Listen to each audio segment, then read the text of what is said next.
End of the campus to pursue my MBA at LIBA from 1996 to 1999. So yes, I've lived through my full Loyola experience, from economic lectures in Bertram Hall to late night project meetings in LIBA AC halls. Back in my BCom days, I had some incredible collaboration with our friends in visual communication department, which, as you can imagine, made college life a bit more visually interesting. And during my MBA day, it became co-ed classroom, which brought a healthy mix of perspective, competition, and lifelong respect for the power of inclusion. Today, I work as a cybersecurity specialist at Amgen, a biotech firm, helping keep the digital world safe while learning from the biological one. But more importantly, I'm here today shaped by the values of Loyola and strengthened by the two most incredible women in my life, my mother and my wife, who have played a defining role in my journey. So, to moderate a panel full of inspiring Loyola alumni is not just a privilege, it is personal. With that, let's meet these four extraordinary women who embody what it means to be a Loyolite.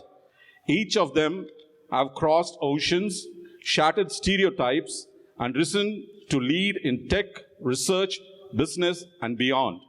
First, we have Dr. Judy Jeevarajan. She is the Vice President and Executive Director of the Electrochemical Safety Research Institute at Huel Research. She is a global authority in battery safety, has worked with NASA, and is literally powering the world safely. And yes, she earned a master's in chemistry from Loyola. So when we say Loyola produces energy, we mean it quite literally in her case. Thank you. And next, we have Ms. Ranjini Mohana, who founder and president of Armo Diversity Solutions. Ranjini helps minority-owned businesses break into government contracts and corporate partnership. She's a fierce advocate for inclusion and has led over 60 workshops and festivals to elevate the underrepresented communities.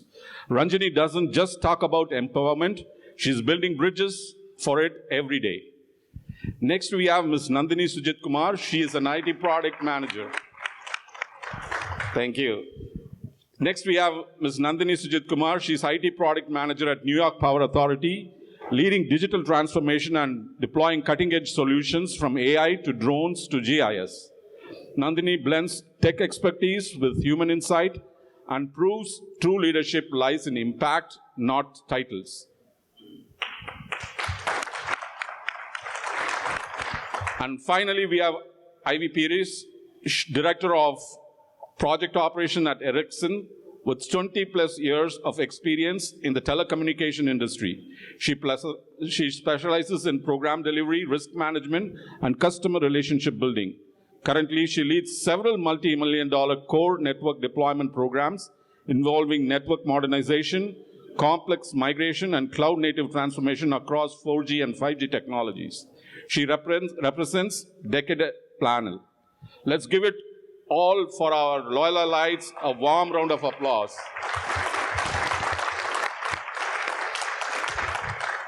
Awesome. Let's begin by rewinding to where it all started, Loyola College.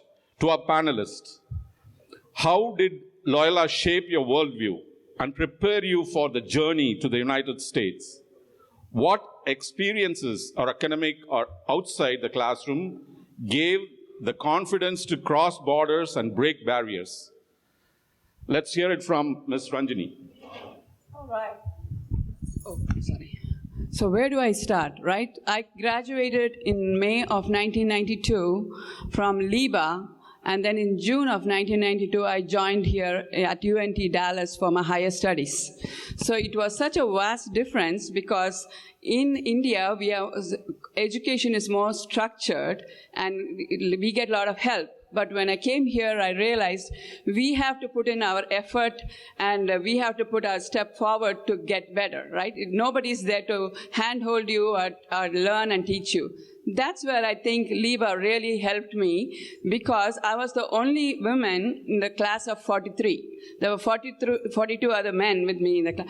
So I was able to get out of my comfort zone, able to speak and able to share my thoughts and ideas, a lot of exchanges. Of course, we used to go for chai after the class as well. So that also helped a lot, I would say.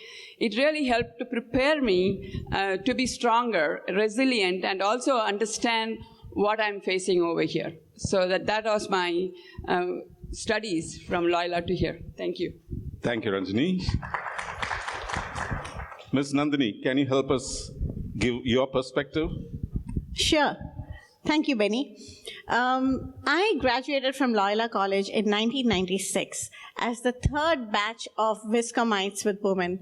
We were the third batch that entered Loyola as women students, and we were an equal numbered students with our classmates. We were 25 girls with 25 boys. So I think when I joined Loyola College, I was expecting a lot of different things, but what I found was more than my expectations. It was a whole new world, like it reminds me of the song, A Whole New World.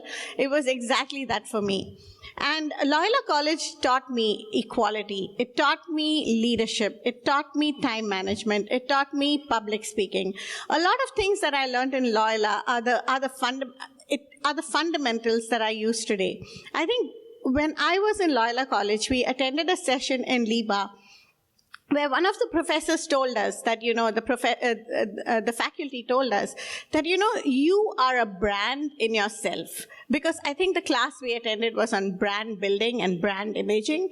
And I think that stayed with me throughout my life, where, each of us is our own brand. And unless we are able to market ourselves or present ourselves, we are not selling ourselves. So, what you are and what you present to the world is very important. And I think that was a key message that took me through my life, which helped me gain confidence and in myself and in my individual personality and to own myself. I think that is also one of the great lessons I learned in Loyola. I learned public speaking through one of the courses that I took in Loyola as a credit subject. And that also, I was a very timid, shy person, which now I doubt which people will believe. But I think if I tell anyone that was who I was, they'd be like, you're joking. That is not you. And I think that's also a symbol of what my journey and experience and foundation at Loyola was. I also learned media and film, which to me was very different. I mean, I was not exposed to a lot of the details of filmmaking and media and, the work behind the scenes that makes it so dramatic and we are all film buffs, right? We all watch Tamil movies. So I think my exposure to movies and films in different languages and different types of formats was also one of the learnings I learned. The major thing was learning Tamil. I came from an English-speaking household where English was my mother tongue, was the language I spoke in, was the language I studied in an all-girls school all my life. I studied in Church Park, I studied in Fatima, and English was the language of thinking, the thought, and everything. But I think Loyola helped me learn the importance of Tamil and own my mother tongue. So I'm grateful to Loyola for that as well. So it's a lot, right? It's a lot that I learned from Loyola. I cannot put it down in in 5 minutes. It's so much. And my journey in my career was from visual communication. So I started my career in arts, that is in media and advertising, and then I moved on to human resources. And today I'm in IT. I was an IT consultant I certified myself in SAP and I in SAP HR, and I became a consultant. I was consulting all across the world. I traveled to different countries as a consultant, and I gained a lot of knowledge and met a lot of different people from different lifestyles. And I ended up in IT, and today I'm an IT product manager where I guide and liaison between business and technology. So that's what I do today. And so Thank you. I think I spoke a lot. Yeah, you continue. But the thing is, yeah, two things really struck me, right? Yeah, please go ahead. I don't talk about it. Yeah, on and on. That's right. But then, see, two things really struck me, right? Like the soft skill that we learn at Loyola, that's phenomenal. That's something, in addition to our academic learning, the soft skill learning skills are pretty much really differentiates us. And then the change, right? When you're taught to manage change and be the change, right? So you see her evolution in all the facets. She's moving from one to the another. There's nothing that is stopping her because she's the change, right? She is the change. So with that, let's hear it from Dr. Judy. Thank you, Benny. As many of you said, Loyola started taking women after a long time. I was in chemistry. I was the fourth batch that had girls in chemistry for the master's program. So I joined chemistry. Of course, the educational background that you get in Loyola is excellent. But I wanted to focus a little bit on other things. One of the things that Loyola requires in the second year of the second semester of the second year is a research project. So that was my first experience in actually doing a research project, and it has helped me through my whole life. I still have a passion for research. I think on my own. I can come up with lots of I see the gaps where research is needed, and I can actually come up with a plan on how to, solve the problem. And of course, I also know that, what you have in mind need not be the solution. You should be open to change and to adapt and to move along. So that was one of the big things I learned, where I could do my own research project, and that helped me. The other thing that I think a couple of people also mentioned was public speaking. We had Professor Dr. Molal, Father Reverend Dr. Molal, who actually took us, gave us a course in public speaking. So he would give us a topic, give us a few minutes to think about it, and he said, just speak. So many of us were not used to it. We were not used to standing in front of an audience, but it gave us the impetus to think, about it. And it was just a minute, but that minute still seemed like a long time for us to formulate something and then speak. And I remember the first few times I spoke, I would stop and I would shake my head saying, I'm done. That's the way I was, trying to tell people that I'm done. And then he taught me how you actually summarize and finish your train of thought. So it was a great experience. The other thing I would also that I wanted to focus on was the service. As a class, every year we went into the villages during the summer holidays. We spent about a couple of weeks actually laying roads for them and doing a lot of things that was helpful for the villages. And that actually provided us not only with seeing what the other side was like, but also gave us a sense of community even within our own team, where we could actually work with each other, help each other, and help the villagers, bring something good for them. So I wanted to focus on these three aspects to tell that, apart from academics, there are many other things that we also gain from the college itself. So awesome. That is interesting, right? So 3 points, definitely. One is about the jam, the just a minute session, right? We call it, it got reminded me of my experience there at Loyola. So we have just a minute sessions, which is interesting. And then definitely, though we are part of a collective and we think about as a community, but independent thinking is another culture, another important critical soft skill. Definitely these two, and then service to the society, right? In addition to all this, they are phenomenal. You can keep on going, this list of all the non-academic or extra or more than what you generally get in other schools, right? So it's very, very impressive. Let's hear from Ms. Ivy now. So I graduated from Loyola in 1991 with an MSc in physics. So my background is I went to an all-girls Catholic school, Good Shepherd.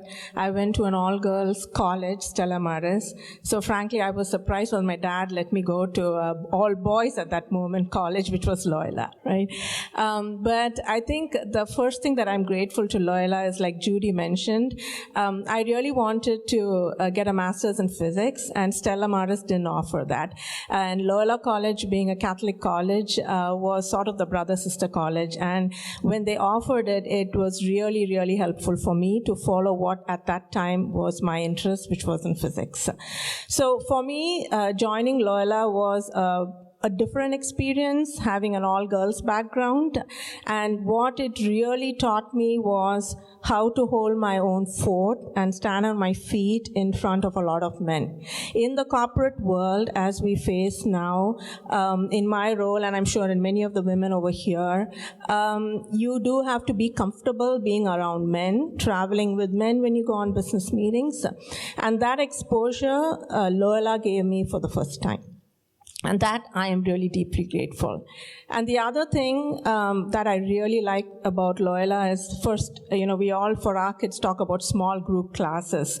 I mean, the class of Masters of Physics was about 20 to 24. So we got a lot of good attention there. And the professors were really good, but they also treated us very equally. And, we got equal time with our labs, we got equal time with the professors. The quality of education was good, the collaboration was good, and that, I think, stood out for me, the opportunity to be able to do what I wanted to do and the way I wanted to do it. So for that, I'm deeply grateful to Loyola.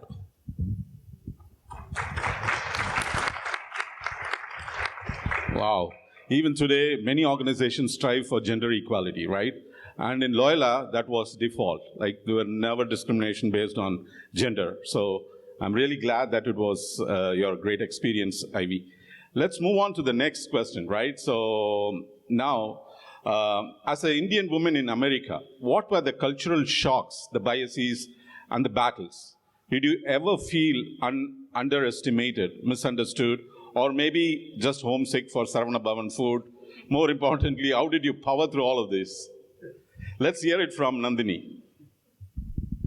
Thank you, Benny. It's dangerous giving me the mic, right?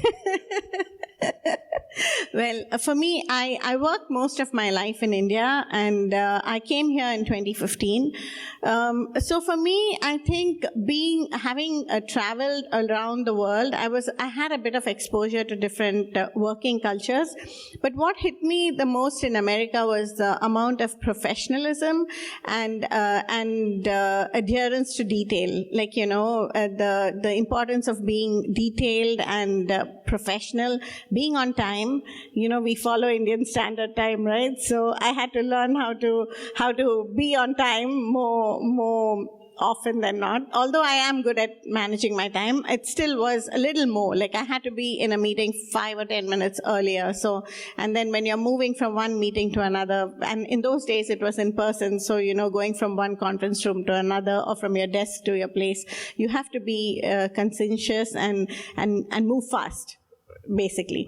So that was something that struck me the most.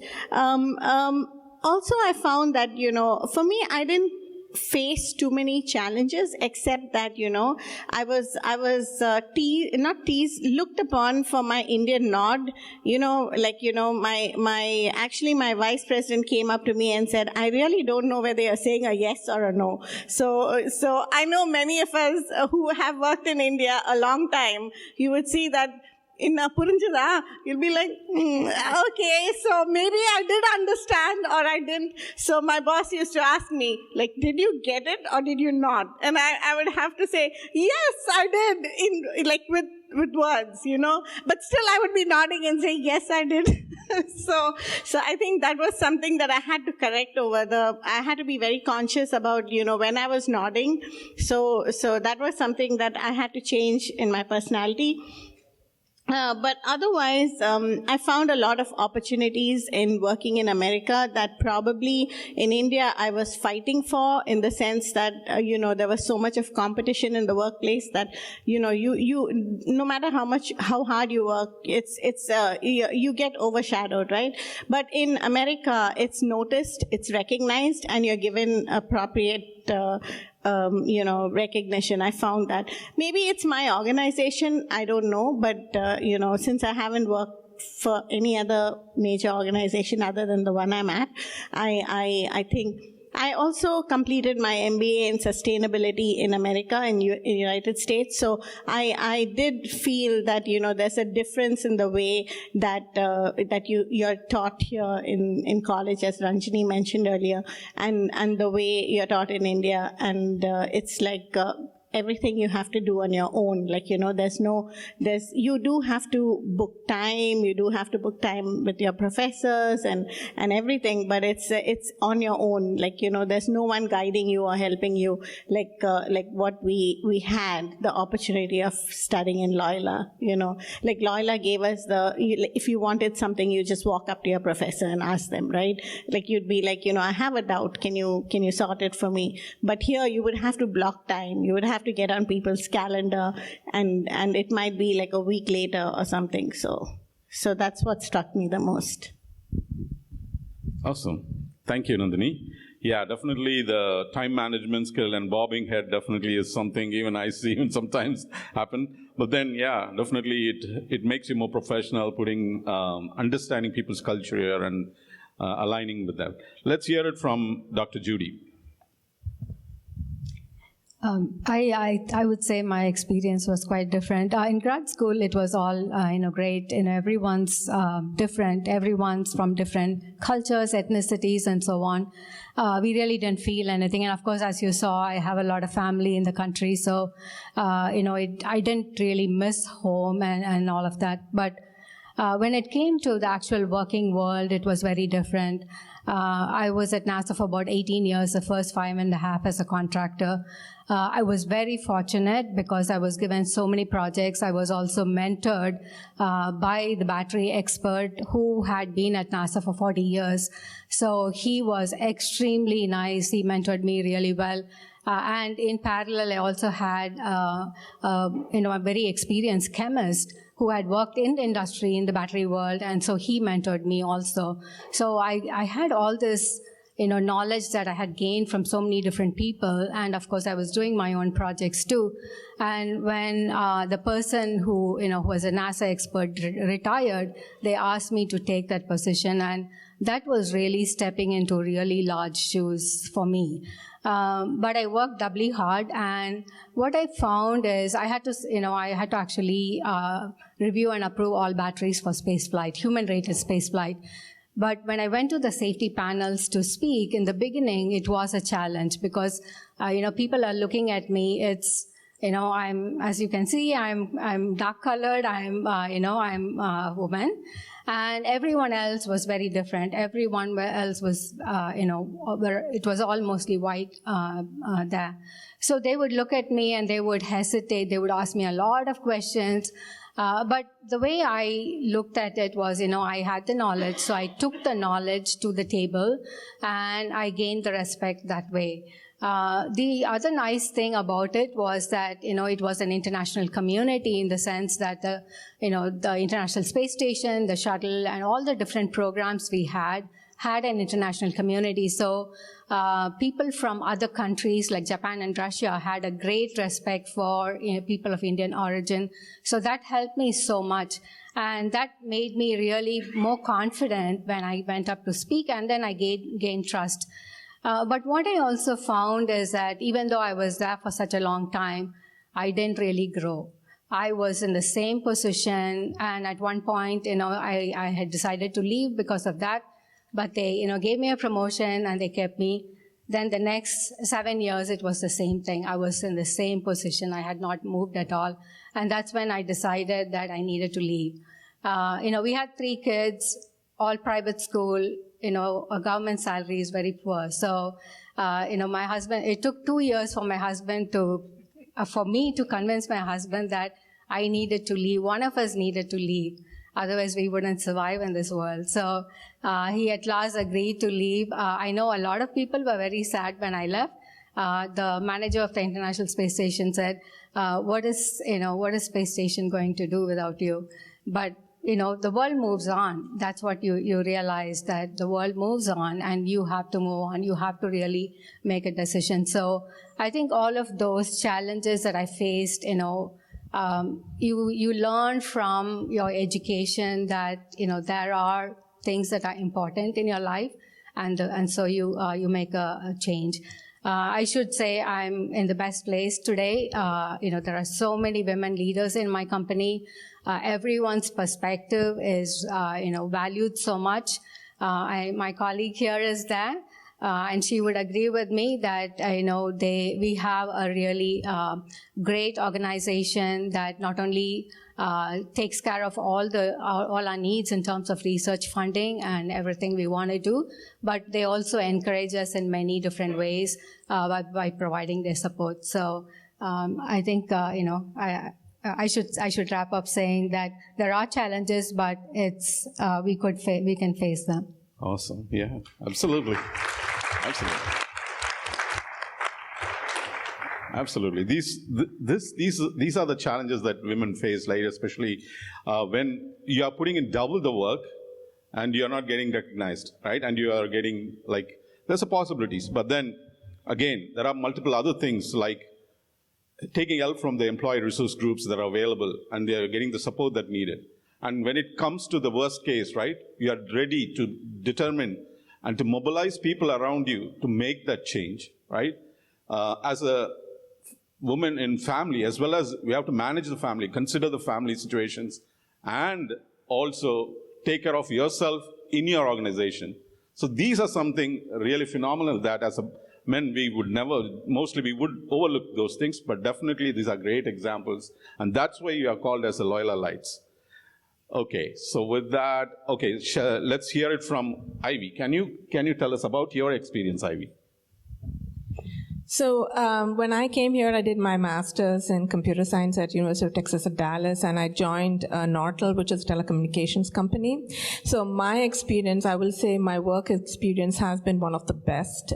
Honestly, I'm really blessed and privileged. I have had mentors, just like Judy mentioned, along the way. As I moved into leadership positions, I was given a lot of leadership training, and I had a lot of senior leaders as my mentors who lifted me up along the way. So for me, from transitioning from India to the US as an Indian woman, I think the challenges were not external, but actually they were internal. So internal from the perspective of as you go through life with kids and with family, you want to do something different, but you're always debating, is it the right time? Is it the right thing to do, right? It's always a risk versus a reward. And, but I have to say my husband supported me incredibly along the way, which is kind of how it has helped. But I think the most important thing is being authentic to yourself, knowing exactly what you want to do so that you can find a way to navigate your interests and to get there. So for me, a lot of my challenges have been, am I comfortable doing that next job, right? And rethinking that. And sometimes I've taken the chance and sometimes I haven't. And every step of the way, I've had people at work and personally, of course, who have pushed me gently and nudged me slightly, so make me feel comfortable, right? So for me, I have been blessed that, the companies have treated me very fairly. I've been recognized and rewarded, and I did feel very cared for. So I think it's important that you have the support system inside as well as outside to be able to, move along. Great. That's great. Yeah, support system is very, very important from inside and from outside. Thank you so much. Okay, let's face it, work-life balance. It's a mythical quest we all chase, right? How do we balance the work deadlines, dinner plans, doctor appointments, growing with children, with endless questions, and a spouse who hopefully supports you, and all the while managing your dosa or Italy cravings and still showing up smiling for this Loyola alumni event. How do you manage all this? Okay, so let's hear from Judy on that. Okay, I think for me it is we're family first. So it doesn't matter, what other thing comes in between. It's always family first, and I encourage that with all my team members too. Because I worked really hard during the day, I felt I wasn't the type of person who was a water cooler speaker or the type of person. I actually knew a lot about my teammates, but I would not stop and chat. They would come and, they would share things with me, but I always knew where to draw the line. And so I knew a lot about the colleagues, friendly with them, supportive of them. But I wasn't that chatty type. So the 8 hours that I put in at work was complete work. As the kids grew up, I was always there for them. My husband was work first, so it had to be me who had to be there. If the kids were sick, I had to go pick them up, take them to the doctor, and do all of that. Of course, at home, he was always very supportive and helpful, and of course, supportive in my whole career. So that is very, very critical. But like I said, putting family first really helped me have that work-life balance. So I could, I had everything for the kids at home. I made sure that they studied. They had what they needed to study. We were fortunate to have 3 kids who were very independent and did their homework the first thing they got home. So that was really nice. But putting that first for me was really important because that helped me know where my priorities were, and it helped me to maintain a good balance between my work and personal life. That's amazing. Family first. Again, for all of us, family first. Interesting. Great. Ranjini, I know I missed you in the previous questions. Now we've got to answer both, right? The challenges and balancing career and life. Challenges. I would first say food. Hot dogs, burgers, chicken nuggets didn't interest me at all. I never had eaten anything without spice before that. So it was really, really tough. And there were not many Indian restaurants at that time, or even Indian grocery stores. We have to drive far away to go get those things. So that was my biggest challenge, I would say. And also, while I was studying, I worked at 7-Eleven. I'm sure all of you know about 7-Eleven. I worked from night 11 till morning 7. So I really saw not the diversity that we talk about now, the American diversity. That's what I saw during that time. It was challenging, but it was also eye-opener for me, like what actually America is all about. That's when you see it after midnight, right? So it was a really good experience for me, I would say. And also it made me more resilient, and also to understand, how am I, because I'm a single mom, and I was thinking, how am I going to bring up my daughter in this environment? So that was my first thing. Every time I thought work-life balance is any challenges I faced, I was thinking, how am I going to make sure my daughter is going to be all right, and then she's going to be okay. And I would also say, in all these things, my faith is what really grounded me. My spiritual faith is what kept me in line. And also, it's very, very easy to go astray in this country, and to keep focused and to make sure me and my daughter are doing okay. It was always my thought process behind my back of my head. So that also kept me really grounded, I would say. And also building this lot of network of friends. That support group, right, is very, very important for me. And I'm an extrovert, and I was always wanting to be leading the group or study sessions, or I worked at Texas Instruments, and always wanting to give, living the life on the edge, I would say, not just at the company, but I also culturally did many things. I wanted to showcase Indian culture. So I did many here in Dallas with other couple of companies. So that was my interest. And at the same time, work. I was traveling quite a lot for work for TI. And like Nandini was mentioning, it's very hard to progress, and I got tired of yes, boss. And I said, I'm going to start my own company, and I don't have to say yes to anybody, and I'll keep my own timing. So this is my 14th year of the business, what I'm doing, and I have employees in 5 different countries. So I think I'm doing okay, and my daughter is also doing well, settled kind of, and she's an advisor in my company. So I already have a succession plan for my business, what I'm doing.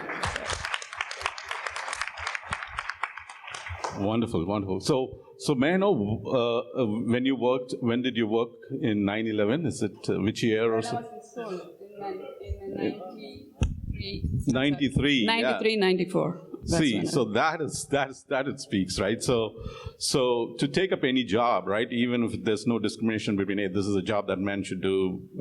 Yeah, that's inspiring. And then faith is another thing that's important. It helps us to weather a lot of problems in our lives, and in especially tough situation, it is always helpful for us, and faith will get us through there. And then, of course, when it's making decision-making, a final decision, considering the family first, and then making the decision when needed, a timely decision to change over, to create your own organization. Yep, phenomenal. Okay, now let's hear from Ivy. Ivy, can you tell us about your experience on the work-life balance? So for me, work-life balance, I think of it a little differently. And actually, I follow Indra Nooyi, as you guys know her, and I love some of her thought process. But for me, work-life balance is some months, some years, it's family life, and then some years it's work. Right? I don't think it's hard to maintain the work-life balance every single day. But over the course of the entire 30 plus years of my career, being in a technology company, I've been able to manage that, right? When I've made transitions at work, like about 6 years ago, I transitioned to my current role, it was hard. And I spent a lot of time spending time at work, traveling. That was a new part of my role that I had to get adjusted to. And that was difficult. But then, like I mentioned before, having a supportive family, is incredibly powerful. And that helped me. And then there were times when the kids were young, where family was utmost of priority. When my kids were born, I took 6 months off from work. I went part-time for a couple of years. And that helped me adjust to the fact that, I'm able to spend time. Now is the time with family, and I'm able to spend time. So I think work-life balance, in my opinion, can't be looked off as whether able to balance everything today, right? It is day by day, it is month by month. And I think the critical thing that I think when I look back on my life is having the support. I've never ever felt guilty about working. I think personally, I think of myself as being a better mom working, a better wife working, because I'm happy when I'm working. And I think we all need to look at what makes you happy, right? And if this particular role keeps you happy, whatever that role is, making the adjustments so that you can get there, right? There is no one particular path. I think we all need to figure out our own paths, and each of our journey is going to be different. But I think being authentic to yourself to understand what exactly do you want and what makes you happy and what makes you thrive, right? I have a daughter, and I wanted to be a role model to her, right, in the way that I manage my life. And I think hopefully I pass that on to her. So for me, work-life balance is a blend. It's not always balanced, but in the end, it works out. Wow, that's great. That's great. Yeah, definitely. Yeah, work-life balance and happiness, striving for happiness and what makes you happy, and then always being a role model. I have a question for you. Sure. What's your work-life balance? Oh, yeah. That was you got me there. Yeah. So as any initial stages, I actually prioritized my work. I'm not ashamed to say that. We wanted to come up in life and we want to strive. So I ignored my family life. I put it second. Then over a period, then I realized, oh my God, I'm making mistakes. So Then I corrected my course. Now, definitely my family is first, and then all the rest, right? So I just try to keep my family first. Thank you for that. Thank you for catching me there. Yeah. Thank you, guys. So then let's hear it from Nandini. How is your work-life balance, Nandini? Thank you, Benny. For me, I think change is the only constant, right? There's nothing that is more constant than change. So evolving, adapting, I think all the women here have shared my own personal emotions and my thoughts towards work-life balance. But I would just say that for me, it's time management and it's prioritizing that makes me capable of balancing my work and my family. I did take a break in my career when I was pregnant with my son. I did have to take off because I had a high-risk pregnancy, but that didn't stop me. When my son was, I said, okay, I'm staying at home, so what do I do next? Let's make baby clothes. So I learned how to stitch. So I started sewing, which was a new thing for me. You know, I never sewed in my life. I did see my mom and my grandmother sew, but I've never taken a machine or a needle and thread, you know. So it was like, okay, let's get to work. Let's take some tuitions. I called my maid and I said, you know, I'm now at home like 24/7. Your daughters are in school, bring them home. I'll teach them. So they were like, Amma, neenga English solli kudupingla? I said, of course, bring them. Whatever they want to learn, I'm at home. So, you know, so prioritizing, like for me, work-life balance is something like that. Changing the tone, changing the, just not being doing nothing. For example, I'm a very active person, so that's what I did when I was pregnant. And then my son was born, and when my son was born, I was like, okay, the baby only sleeps and poops and does nothing else. So you know, I have a lot of time. So what do I do? So I went back to my education, and I decided that if I'm going to get back in the workforce, I need ammunition. I need something in my hand that I need to get back. Like, you know, I'm a career-oriented woman. I'm an educated woman. I need to get back to the workforce, and I need to get back strong.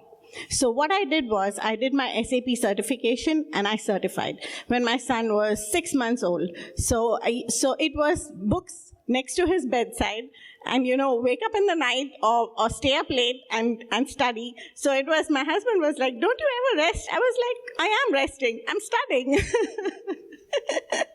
So that's how and when I got back to the workforce, I'll just say, it's not a moment of pride, but I think it was more of hard work and determination.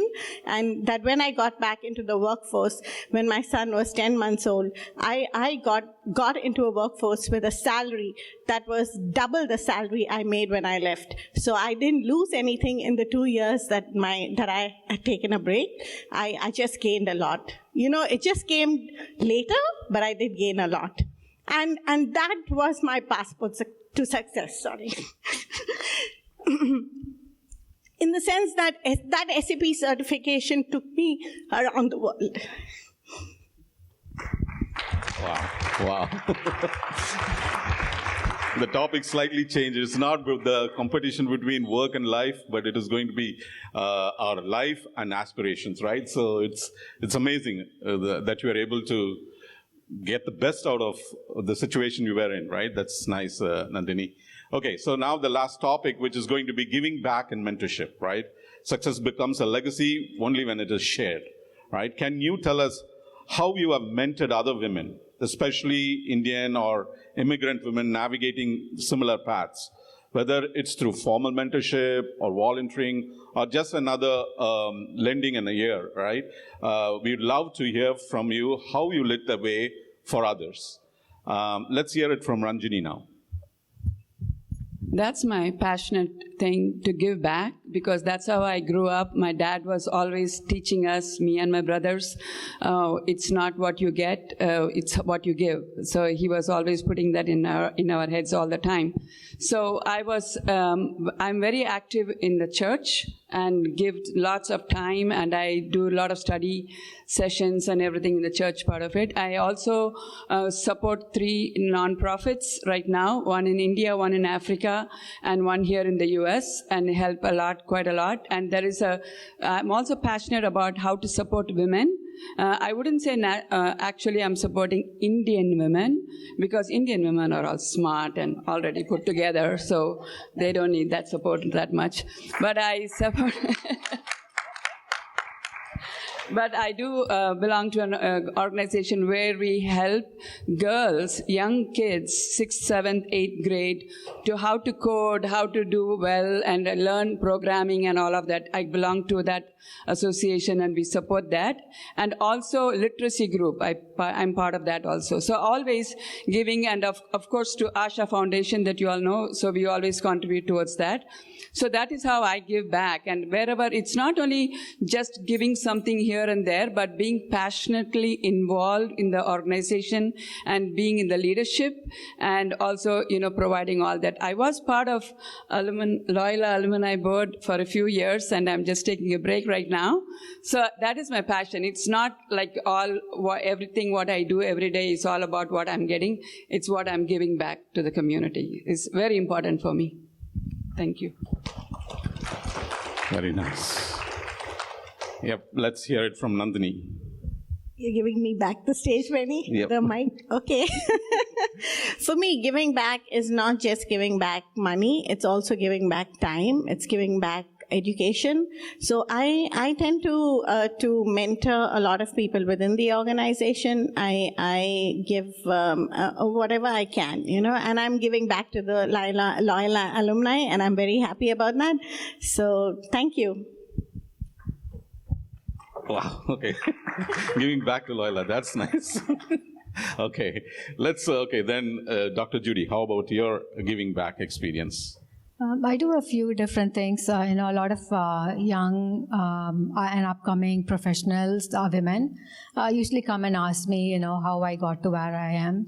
I do tell them that, they don't need to rush it. There's tons of opportunities that come their way. So anytime they are unable to do something, they should just pass it on, because there's something always coming up every day for us, that will help us to grow.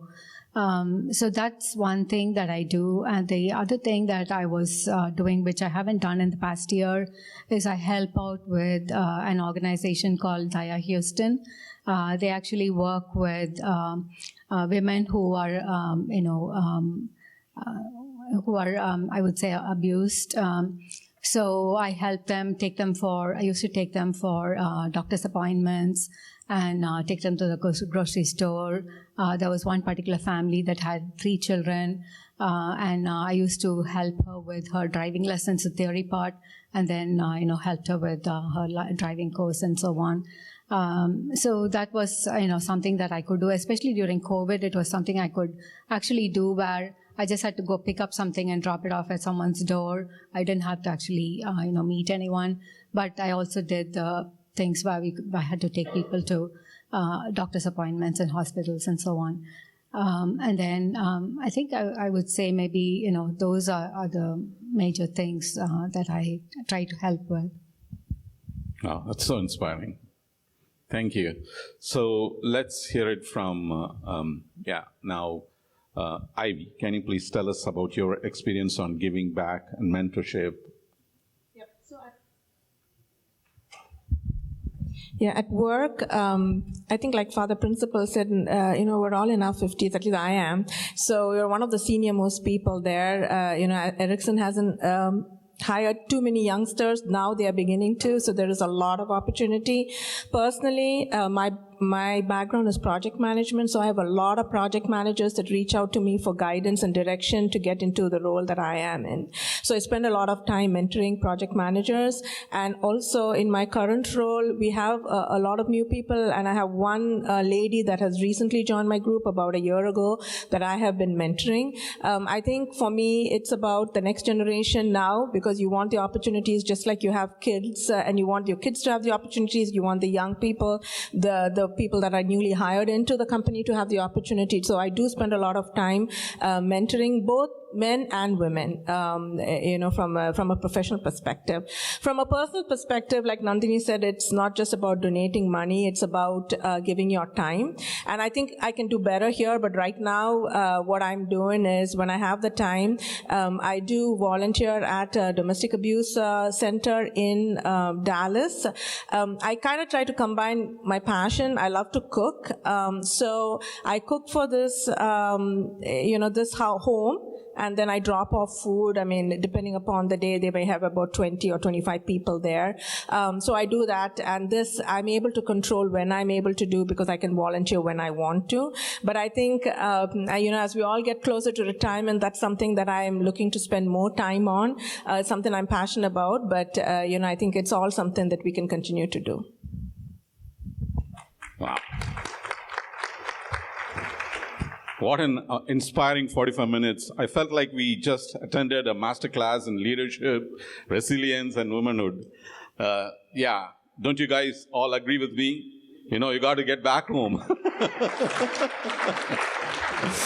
Yeah. To our panelists, Dr. Judy, Ms. Ranjani, and Ms. Nandini, and Ms. Ivy, thank you for your authenticity and valuable insight and sharing your experiences. You have reminded us that when Loyola women shine, the world can't help but to notice. And to our audience, don't forget to continue our conversation. They are available for us, and you can talk through them anytime. Thank you, everyone. Have a wonderful remainder of the session.